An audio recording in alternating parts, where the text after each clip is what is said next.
जय हिंद। स्वागत है आप सभी का आज के एक और नए वीडियो में। तो आज के वीडियो के अंदर हम पाइथागोरस प्रमेय यानी प्रमेय 6.8 को सिद्ध करने वाले हैं, क्योंकि क्लास 10 यानी कि मैट्रिक बोर्ड एग्जाम में कई बार इस थ्योरम को पूछा गया है। ठीक है, तो चलिए आज के वीडियो के अंदर हम लोग इसको सिद्ध करना सीखते हैं। हालांकि आप इस पाइथागोरस प्रमेय का आप कई बार यूज कर चुके हैं फॉर्मूला के रूप में, लेकिन आज के वीडियो के अंदर हम इनको सिद्ध करना सीखेंगे। तो चलिए, दिया हुआ है एक समकोण त्रिभुज में कर्ण का वर्ग शेष दो भुजा के वर्गों के योग के बराबर होता है। क्या कह रहा है उनको हम लोग नहीं समझे, चलिए समझते हैं। यहाँ पर कुछ नहीं कर रहा है, कह रहा है एक समकोण त्रिभुज है। पहले एक समकोण त्रिभुज बना लेते हैं। ये एक समकोण त्रिभुज बना लिए, इसको हम लोग बी मान लेते हैं, कोण बी को हम लोग समकोण मान लेते हैं।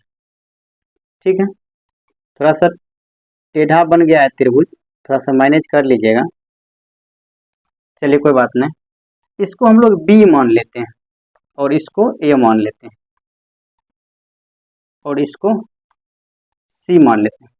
ऐसे आप कहिएगा कि ये तो समकोण त्रिभुज नहीं है, लेकिन आप इस नज़रिए से इस त्रिभुज को देखिएगा यहाँ से, तो आपको लगेगा कि ये समकोण त्रिभुज है। थोड़ा सा टेढ़ा हो गया, उसके लिए हम क्षमा चाहते हैं, लेकिन यहाँ से देखिएगा तो ये लग रहा है कि समकोण त्रिभुज है। ये लंब है और ये आधार है।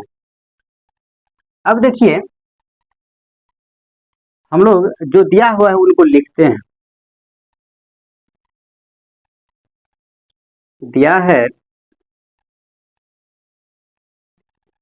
है एबीसी एक समकोण त्रिभुज मान लेते हैं, या एबीसी लिख देते हैं। एबीसी एक समकोण त्रिभुज है, समकोण त्रिभुज है,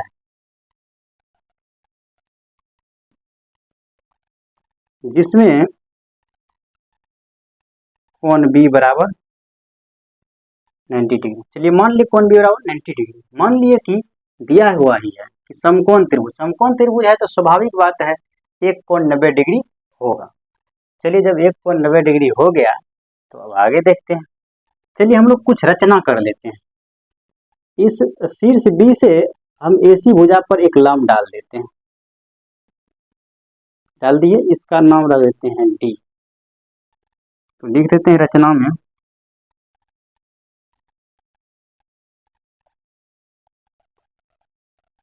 कि शीर्ष बी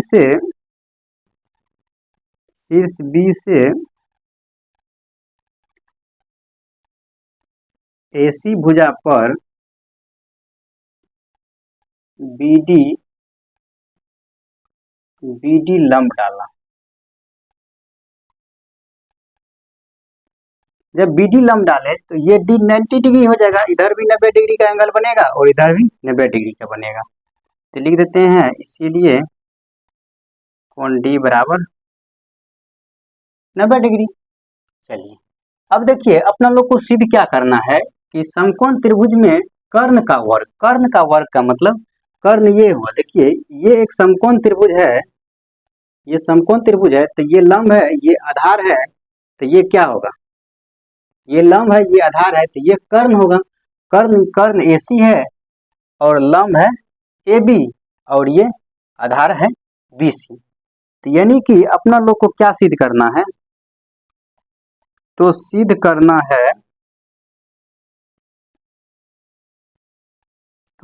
करना है कि AC का जो स्क्वायर होगा वो AB स्क्वायर प्लस BC है ना, BC स्क्वायर। ये अपना लोग को सिद्ध करके दिखाना है। ठीक है, यानी कि इसमें साफ साफ लिखा हुआ कर्ण का स्क्वायर, तो AC का स्क्वायर कर दिए। शेष दो भुजा AB और BC, AB square plus BC square, यानी इन दोनों के वर्ग के योग के बराबर होगा, कर दिए। अब प्रमाण में चलते हैं।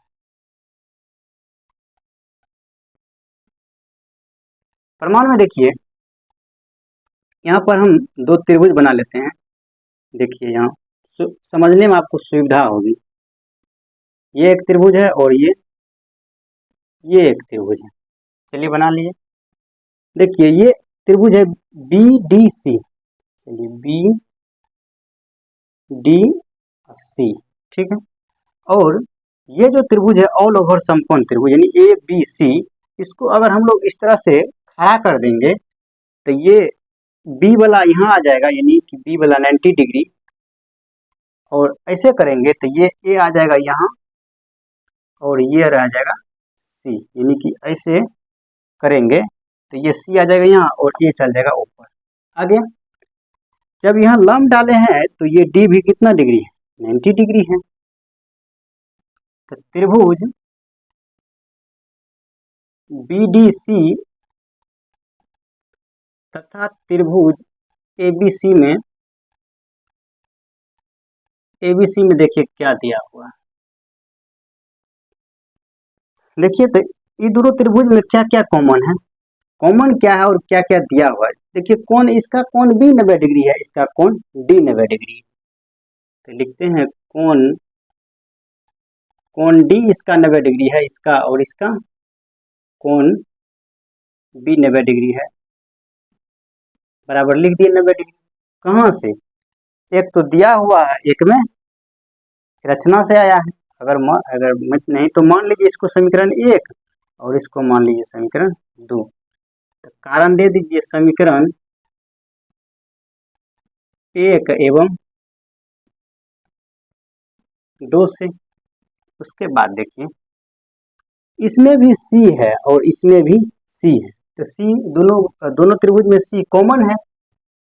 चलिए सी बराबर सी, ये उभयनिष्ठ है यानी कॉमन है,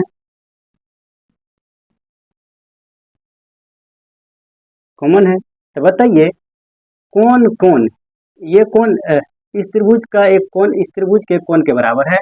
यानी कि यहाँ पर देखिए ये 90 डिग्री है, ये भी 90 डिग्री है। ये भुजा इस भुजा में, यानी ये दोनों भुजा कॉमन, जब कॉमन है तो कौन कौन ए समरूपता से या कौन कौन समरूपता से, कौन कौन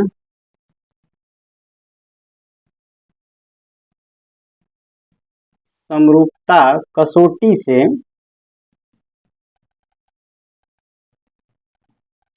से दोनों त्रिभुज सर्वांसम हो जाएगा। तो लिखते हैं इसीलिए त्रिभुज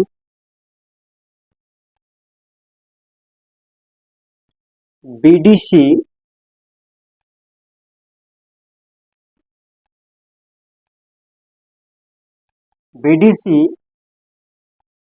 सर्वांसम त्रिभुज एबीसी सर्वांसम हो गया। अच्छा जब सर्वांसम हो गया तो संगत भुजा बराबर होगा। तो संगत भुजा बराबर होगा, उसको देखिए। यहाँ एक चीज गौर कीजिए, आपको एसी का यूज है, एबी का यूज है, बीसी का यूज है, ठीक है। लेकिन देखिए यहाँ बीसी है, इसमें एसी है, ये बीसी है, लेकिन ये बीडी वाला भुजा का आप कहीं यूज है इसमें नहीं है, तो इसको हम लोग नहीं लेंगे। क्यों लेंगे, तो चलिए हम लोग ले लेते हैं बीसी इसमें ले लेते हैं एसी, यानी कि ये भुजा इस भुजा के संगत होगा। तो यहाँ ये हो जाएगा बीसी या बटे एसी, बीसी बटे एसी बराबर, यहाँ पर मान ले डीसी या बटे बीसी, तो डीसी या बटे बीसी। अब बताइए क्रॉस मल्टीप्लिकेशन करेंगे तो बीसी स्क्वायर हो जाएगा, यानी कि बीसी स्क्वायर बराबर एसी गुना डीसी, तो एसी गुना डीसी। इसको हम लोग समीकरण 3 मान लेते हैं। चलिए मान लिए। अब देखिए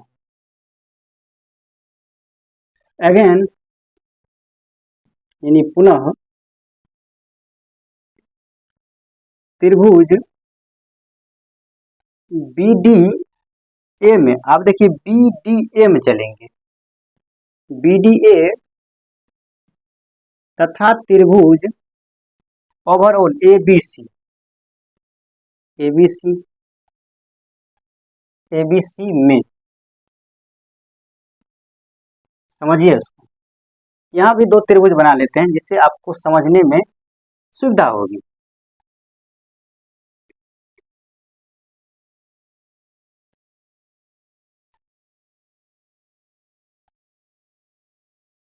ये बना लिए।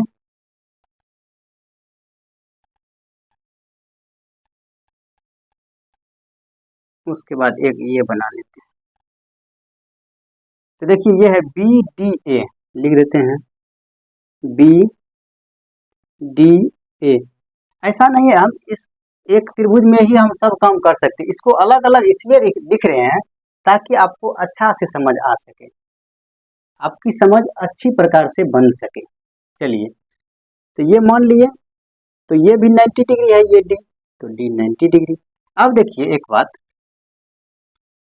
इस त्रिभुज को जब इस तरह से उल्टाएंगे, ये जो ओवरऑल एबीसी समकोण त्रिभुज है इसको इस तरह से उल्टाएंगे, यहाँ हम इस तरह से उल्टाए थे, इसको इधर से ऐसे खड़ा करेंगे तो ये आ जाएगा बी वाला तो 90 डिग्री होबे करेगा क्योंकि ये सत्य है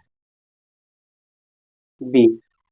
इसको ऐसे करेंगे तो ये ए वाला यहाँ आ जाएगा, ये ए वाला यहीं रहेगा, ये ऊपर चल जाएगा, तो ए और ये चल जाएगा सी। ठीक है, तो यहाँ देखिए इसमें भी सेम वही बात है, इसमें भी डी 90 डिग्री है, इसमें बी 90 डिग्री है, तो इसमें डी है 90 डिग्री और बी है 90 डिग्री, इसमें बराबर 90 डिग्री। कहाँ से बाबू? समीकरण 1 से और समीकरण 2 से। तो समीकरण 1 एवं 2 से। ठीक है, अब देखिए इसमें ए और इसमें भी ए कॉमन है कि नहीं है? कॉमन है, तो ए बराबर ए क्या है? उभयनिष्ठ है। जब उभयनिष्ठ है तो कौन कौन समरूपता लग जाएगा इसमें भी, कौन कौन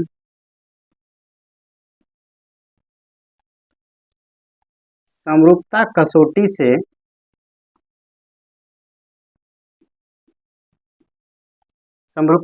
से क्या हो जाएगा? त्रिभुज BDA सर्वांशम हो जाएगा त्रिभुज ABC के। अब बताइए जब BDA सर्वांशम है ABC के तो संगत भुजा स्वाभाविक बात है बराबर होगा, तो बराबर हो जाएगा। तो देखिए यहाँ आप गौर से देखिए, आपको क्या क्या यूज में लाना है? AC, AB और BC। तो देखिए इस BD भुजा को कभी आपको यूज नहीं है, तो चलिए इसको छोड़ देते हैं, इसको क्रॉस कर देते हैं। जैसे यहाँ हम लोग इस BD का कोई काम नहीं था, इसको क्रॉस कर दी, चलिए क्रॉस कर दिए। अब देखिए इसमें हम मान लेते हैं AD बटे AB या AB बटे AD, कुछ भी मान सकते हैं। तो चलिए मान लेते हैं AD बटे AB और AB बटे AC मान लेते हैं। पहले इसको लिखते हैं AB बटे AC, तो इसमें लिखते हैं AB बटे AC बराबर AD बटे AB, AD बटे AB। फिर से यहाँ समझिए, आपको ये BD वाला भुजा का यूज है ये नहीं है सिद्ध, जहाँ जो आप सिद्ध करना चाहें, इसलिए इसमें इस BD को छोड़े तो इसमें भी हमको BC को छोड़ना पड़ेगा। अब इस BC का संगत भुजा हो गया AC और इस AD का संगत भुजा हो गया AB, तो लिखे AB बटे AC, लिखे AC। उसके बाद देखिए AD बटे AB, लिख दिए AB। अब यहां से देखिए ये AB, इसको क्रॉस मल्टीप्लिकेशन कीजिएगा यहाँ, तो AB गुना AB स्क्वायर, यानी AB स्क्वायर बराबर AC गुना AD, AC गुना AD। इसको हम लोग समीकरण 4 मान लेते हैं। अब एक चीज देखिए 9, यानी कि अब समीकरण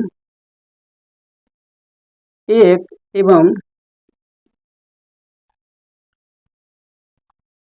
समीकरण 2 को जोड़ने पर क्या करने पर, देखिए जब जोड़ेंगे तो समीकरण 1 क्या दिया हुआ है, सॉरी समीकरण 3 और 4 को जोड़ने पर, 3 और 4 को जोड़ने पर, तो समीकरण 3 दिया हुआ है BC स्क्वायर, सॉरी ऐसे समझिए, समीकरण 3 दिया हुआ BC स्क्वायर प्लस AC गुना DC, और समीकरण 4 आपको दिया हुआ AB स्क्वायर बराबर AC गुना AD। तो लिखते हैं BC square plus AB square, LHS को LHS के साथ जोड़ देते हैं और RHS को RHS के साथ, तो BC square plus AB square, इसका LHS इसका LHS जोड़ दिए, बीच में बराबर का चिन्ह देते हैं, AC गुना DC, तो AC गुना DC प्लस AC गुना AD, AC गुना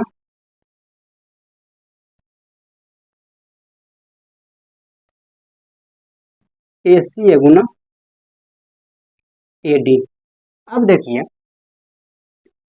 ये BC square plus AB square, अब एक चीज बताइए, ये दोनों जोड़ के रूप में है, तो इसमें C है, इसमें भी C है, तो C कॉमन ले लें, चलिए कॉमन ले लेते हैं, AC कॉमन ले लेते हैं, इसमें भी AC है, इसमें भी AC है, जब कॉमन ले लेंगे तो यहाँ DC बचेगा प्लस, बीच में प्लस का चिन्ह है, प्लस AD, तो AD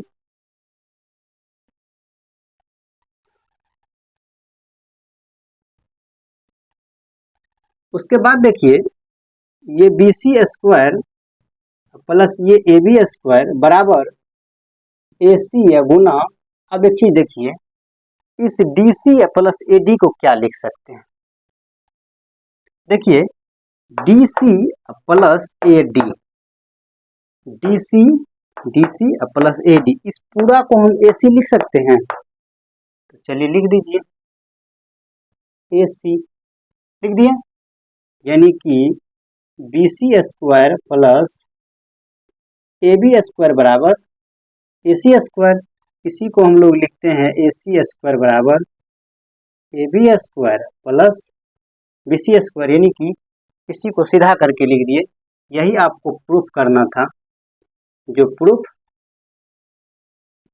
हो गया, ठीक है।